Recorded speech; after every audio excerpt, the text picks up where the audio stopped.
What is up, addicts? Welcome to the Fantasy Addiction Network. In this video, we are going to be discussing the fantasy outlook of Chris Godwin heading into 2020. Obviously, some massive changes to the outlook of this team with the addition of Tom Brady. But what does that mean for Chris Godwin? We'll get into it in just a second. But if you're interested in more videos like this one, hit that like and subscribe button. And also check out our website, fantasyaddictionnetwork.com, for a full list of rankings, which will be updated all the way up until kickoff. So check that out. It's free. Just got to sign up. But anyway, without further ado, let's discuss one of the hottest fantasy assets in terms of value rise from prior to last season to the end, Chris Godwin. Finishing 2019 with 86 receptions, 1,333 receiving yards, and 9 total touchdowns. He did miss 2 games towards the end of the year with a hamstring strain, which was very unfortunate. Hopefully, if you had Chris Godwin, you were able to pick up Brashad Perriman, who was able to carry you to your championship and through week 16. But if you didn't, hopefully you had a backup plan, because Chris Godwin definitely got you to the playoffs where you were drafting him, completely smashed his ADP. Finished, even missing 2 games, finished with 276.1 fantasy points, averaging 19.7 fantasy points per game, which was second most of all receivers, and finishing with, I believe, the second highest amount of blue weeks outside of Michael Thomas. That means finishing in the top 6 of wide receivers. This guy was a smash in redraft, a smash in best ball. 40-point game, multiple 30-point games, multiple 20-point games, and only had 2 weeks where he scored less than 10 points. But even in those games, he scored 7 to 9, so you can stomach that when you were able to capitalize and bank that upside on the other weeks. So the real question is not anymore whether or not Chris Godwin is talented enough to be a dominant receiver in the NFL, but the question now is, what does it look like with Tom Brady under center? Let's look at a few metrics, and we'll discuss some of the changes that we're expecting to take place in this system with the switch from Winston to Tom Brady.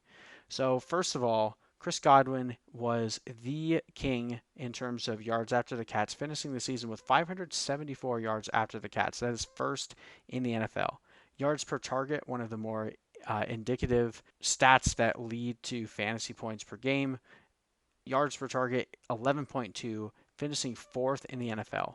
A true catch rate of 91.5%, which was sixth best in the NFL, and a 2.5% drop rate, which is very low.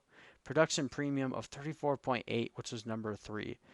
There aren't really any more efficiency metrics that we really need to lay out here to show you how dominant Chris Godwin was. All you had to do was get the ball in his hands, and he was going to create fantasy magic with virtually every touch. Guy was absolutely insane. Now, there's also a lot of discussion over the Buccaneers wanting to move to 12 personnel, which would include 2 tight ends and less snaps for Godwin in the slot. People are excited about the thought of Godwin being the slot receiver because of Brady's experience with Julian Edelman. I do think that is a relevant factor. He did play half of his snaps last year in the slot, but he actually had a higher catch rate out of the slot than in the slot. And I don't think that an experienced quarterback like Brady is going to be stuck and having to throw to the slot receiver. So it's not like if Chris Godwin isn't in the slot, he's not going to be productive.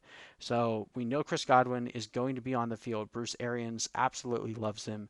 The way that he broke out all over the place last year, there's no way he's going to see his snap share or his target share drop too dramatically. And I think very quickly Tom Brady is going to realize that Chris Godwin is his go-to target, more efficient, more speed, more burst than Julian Edelman, and even better ability to create space after he catches the ball. There could be a very, very, very high ceiling for Chris Godwin heading into 2020 if Tom Brady is even 80% of what he was a few years ago. It could be a very, very good year. So what we have him projected right now is actually a slight decrease in terms of targets, and that needs to be expected. Like, while it is possible that Brady throws more than Jameis Winston? It is not likely, because part of the reason why the Buccaneers had to throw the ball so much last year is because Jameis Winston was constantly turning the ball over and letting the opposing team continue to run up the score on the Buccaneers, meaning they were constantly having to throw the ball to stay in the game. So that's most likely not going to happen because Brady isn't going to turn the ball over nearly as much as Winston did. But this defense still isn't that much improved over what it was last year. Very good run defense, but horrid against the pass, and we're not expecting it to be like an insane boost from where they were last year. So and especially playing in the NFC South, there are a lot of high-powered offenses. The Falcons, the Saints, and I even would argue that the Panthers are going to be higher in their offensive efficiency this year than they were last. So we're projecting there to be a lot of games where there's going to be a need to be a lot of passing in order for the Buccaneers to stay competitive. And you don't go out and sign Tom Brady just to let him be a game manager. So there's going to be a lot of gunslinging from Brady, and Godwin should be the main beneficiary of that. So we have him projected right now 89 receptions and 1,243 yards, 8 total touchdowns, which would put him at 264 fantasy points on the year. But granted, if things go south and their defense is terrible, or Brady is even better than what we're projecting, things could only go up for Chris Godwin. So this is almost closer to his floor than his ceiling. So bear that in mind.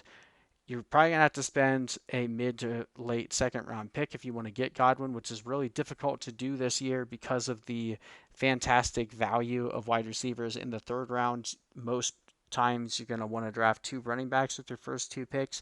But if Godwin slips to the early third and you have one of those early picks, being able to start with one of the early running backs and getting Chris Godwin as your wide receiver 1 is a bit insane.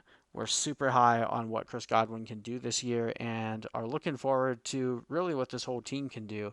It's very exciting, and this is a year that you want to own a lot of players in the NFC South. Buccaneers, Saints, Panthers, and Falcons, all guys you want to be targeting, and we're really excited to see how this story plays out, to see what Tom Brady can do in Tampa Bay and what Chris Godwin can help him do. So anyway, that's it for Chris Godwin, at least in terms of this video. But again, very excited to see what he's going to be able to do this year. But if you guys are looking for more content like this, we're going to be breaking down over 100 players, looking in depth at what we expect from them in 2020. So hit that like and subscribe button for more, and we'll see you in the next video.